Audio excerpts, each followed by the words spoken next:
because they're obviously working for money now, but it's also a huge incentive for the trainers who are training the interns because they're going to take more care and they're going to train them a lot better. The next thing that you should do is embrace the new perspective from interns. They're fresh out of college, they have a lot of new ideas, they have a lot of new problem-solving skills, they're excited to work for your company, they're excited about the industry. You want to make sure you take this outlook and you really use it as an asset to your company. The next thing that you should do is making sure that you talk daily and provide feedback to your interns. You're not supposed to check in with them once a week. You want to make sure you're constantly talking to them. You want to make sure that you're answering their question, where do I stand with your company? In relation to that, you want to make sure that you're reassuring them and you're also changing their actions. So if you see an intern, they're really going out of their way, you want to make sure you go up to them and say, hey, look, you're doing a great job. On the other hand, if they're not performing well, you need to talk to them. You need to pull them aside, engage them, and make sure that an unhealthy relationship doesn't happen. You want to make sure you're talking to them and telling them what they're doing wrong. The next thing that you make sure you want to do is make the experience professionally enhancing. You want to make sure that you're not only benefiting yourself, but you're also benefiting the intern. Giving them something like industry-related research is a really great idea because it's going to benefit your company, but it's also going to give the intern skills, and it's also going to give the intern more knowledge about the industry. The last thing you should do, hire your interns. If you have an open position, if you can envision them being with your company, hire them. They've already been trained, they already understand your company's values, and they also have connections within your company already. So kind of recap everything we talked about for the dues. You want to make sure you're paying your interns. You want to make sure that you're talking with them, providing feedback. You want to enhance them, and you also at least want to consider them as a potential employee one day. So now that we talked about the dues, we need to talk about the things that you don't want to do. One of the first things you want to make sure that you're not doing is make sure you're not hiring people that you know. For example, if your boss comes up to you and says, hey, look, my friend's daughter really needs an internship. Can you please hire her? Here's your resume. It's really not worth the risk of hiring someone who's probably inexperienced and not really right for the part. It could actually potentially hurt your company. So you definitely don't want to do that. The next thing you should not do, don't abuse the intern's time outside of work. As you all know, interns are interns. They have other responsibilities just like us. They have school, they have work, they have a lot of other things. So you want to make sure you're keeping their work in the work hours and in the workplace. The next thing you want to make sure that you're not doing, don't give them what websites refer to as grunt work. They're interns, they're not your assistant. They're not supposed to be getting you coffee. They're not supposed to be following you around. They're not supposed to be doing really mindless tasks that anybody could do. They're in college, they have a degree, or they're working towards a degree. You want to make sure that you're utilizing that. And the final thing that you should not do, don't share your intern throughout the office. You don't want to bring someone in and say, all right, everyone, this is Jim. He's our new intern. Anything you need, go to Jim. He'll take care of it. It's going to be a lot of different responsibilities, unrelated tasks. It's going to be a really chaotic environment. It's going to be really stressful, and the intern's probably going to have a really negative experience. So to recap all the don'ts, you want to make sure your hiring is unbiased. You don't want to mess with their hours outside of work. You don't want to give them grunt work, and you don't want to share the interns throughout the company. So to kind of recap everything I talked about, I want to talk a little bit about an experience I've had. For my new and you, I recently interviewed for Power Home and Remodeling. I had an interview as an intern for a recruiting department, and after the interview and after the offer, I actually had to decline the offer. The reason was they wanted me almost like an assistant. They wanted me to do grunt work. They wanted me to follow people around. They wanted me to file things, shred papers. They didn't really want to utilize me. They didn't really care what degree I had. So just kind of as a warning for people, if you have an internship and you want to make it worthwhile, you want to make sure that it's enhancing. You want to make sure that people want to come to your company and work for your company. So up next, we're going to have Anna talking about traditional and non-traditional internships. Alrighty, I'm in review. Now we talk about traditional versus non-traditional, aka virtual internships. Some things that you have to know about them, some tidbits, facts, and all other what have yous. cute little comic. Alrighty. So traditional internships are those where you're going to be applying what you already learned in school to the working environment. So this is going to give the student or intern the qualities to see if they really want to work there or work in that field. Other internships can be paid and unpaid. They can be volunteer work, and they can also be like for nonprofit organizations.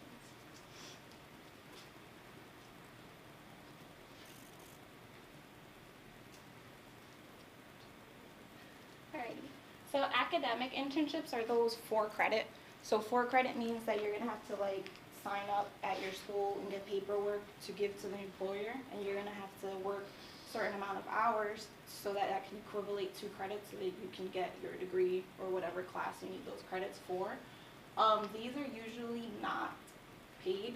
They're usually there for you to get that experience. Another one is for nonprofit or volunteer work. Nonprofit or volunteer work also typically is not, you're not going to get paid because you're doing a better good for the community, and it's just for you to gain experience. Some fields that offer internships would be for like the medical field, for law, for business, for science, engineering, anything like that. If you guys went to the career fair, you guys would know there was a whole slew of people that were there for all types of different majors. Virtual internships are exactly what it is. It's virtual. You're not going to be physically with your employer or anybody else at the company. You're going to be at a remote location, but it's going to be a professional location. It can't be like at your house.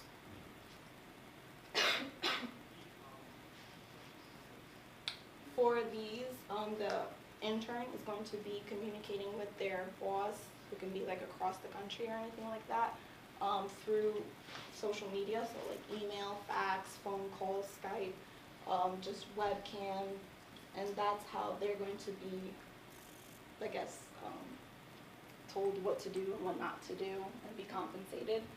The benefits of virtual internships is the flexibility. Since you are not going to be around your employer, it's actually like funner, because then you get to do whatever you got to do at your own time. You don't have to be constrained to, oh, I have to go and drive like across the country or fly across the country to go talk.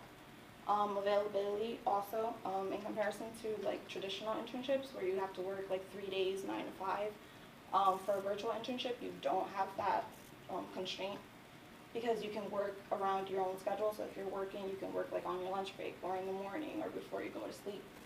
But things to keep in mind with virtual internships is it's an actual internship, it's an actual job. You have to dress professional, even if you're going to be sitting at a library somewhere or whatever you're going to be doing. You have to talk professionally. You can't just be like, hey, what's up with you, what's going on. No, you have to act professional. So when to recruit an intern, an employer has to do this about 7 to 10 weeks in advance, where you can give the employee or future employee intern what is expected, like job tasks, what they're going to have to do, and anything required for the job. Once you posted your internship, you're going to have to like wait a week or two or put a deadline so that the interns can give you their resume and any cover letters or paperwork that they need, that you would need in order to succeed and go on to the next interview. Also, things to look for in an intern is punctuality and enthusiasm. So if your intern is going to be on time, that's a plus. If they have a flat tire, that they have the decency to call you and tell you, hey, I have a flat tire, but I'm going to be at work. Even if I'm 15 minutes late, I'm going to be there. It just shows effort, and it shows that they actually want to work for you. You need someone who is a team player and unique. At my current job, I work in the inventory, so I have to receive everything that comes into my store. So I have to file a whole bunch of paperwork, and my paperwork has to go to my supervisor. After he reviews that, he has to in turn give my paperwork and his paperwork to our general manager, and then we have to rely on each other, so it's a key asset to be a team player. You also need your intern to be tech savvy and self-motivated. You can't be following your intern around all the time because it's not going to like let you do your own job. GPA is very good to look for in an intern because it shows like that they are striving to be better. So if you have an intern who was like at a 2.5 and they're like at a 3.2 now, it just shows that they're trying their best and they're going to do what they can to achieve that goal. New and you. When I was doing this project or whatever, I learned that volunteer work is very key to like put on your resume. I thought volunteer only meant like if you worked at like a school, like reading to little kids or whatever, but you can actually put like if you worked at an animal shelter or if you serve food for like church and stuff like that. To relate to me, Campaign for Working Families is a tax agency who also provides other financial services for low-income families in the lower South Jersey region, also in South Philly, and I'm going to be interning there now, and it's going to be January 23rd. So Philly is up next to present. All right, hello everybody. All right, so I'm just going to reiterate some of the stuff my colleagues have said, but just a little more detail. Internships versus jobs and the advantage for an employer to have interns, have an internship. So as we know, internship is more for the experiential learning, to get their hands on and get the real world experience. So like I said, it should primarily be in the student's area of study, because if not, then you're really wasting your time to get that experience. The students are given guidance and evaluation, and the student engages in the contemplation of winning an objective, and it can be paid or unpaid, and it's temporary. Unpaid more so for like nonprofits, because if you're a profit and you're doing unpaid, you can run into legal issues. So like a job, primarily base pay. If you're looking for a job, you want to make money, support yourself, and it's not always in the field of study. I know a lot of people who have degrees and they don't work in their field of where they got the degree in, and it's not always guided. So like if you go into a job, they want you to more so, you know, be trained, or they might give you minimal training. But an advantage for an employer to have an intern is it's a low cost. Low cost for them. It helps out it adds onto the workload. All right, so basically, you get future employees, you have a workforce there, and you get to train them, and you get to evaluate them while they're there, so you get to see if they're a good fit for your company or not, all that time, whether it be during the summer or a semester. So you get to see them actually in place, see if they're a good fit for your company, and that's a future employee that could be with you. And you get to test drive the talent. Basically what I just said, you get to see if they're a good fit for your company, because you don't want to, because it costs you to hire somebody, and to see if they're not a good fit, then eventually you have to, you know, go through the whole exiting, firing somebody.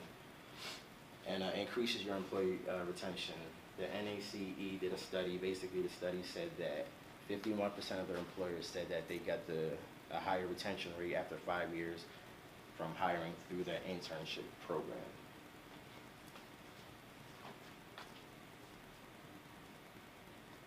All right, so you get to pull in talent, especially for small businesses, because when you're looking for a job, more so, you're looking for a bigger company, bigger pay, bigger increase. But small businesses, if you're looking for an internship, you look for a smaller business because it's more hands-on. You get that mentorship and get the practical skill. You don't have to be lost in the big crowd. And so for a job, you get the increased productivity. So on top of you just having your workers there, even if you need, if you have a short work order, you have a crew coming in to help you out, so your actual employees can focus on bigger tasks at hand, so you get to get more work done. And you get an enhanced perspective. Mostly interns are students, young, fresher minds. You get new ideas, new inputs that the current staff may not, or they could have. So you definitely get an enhanced perspective.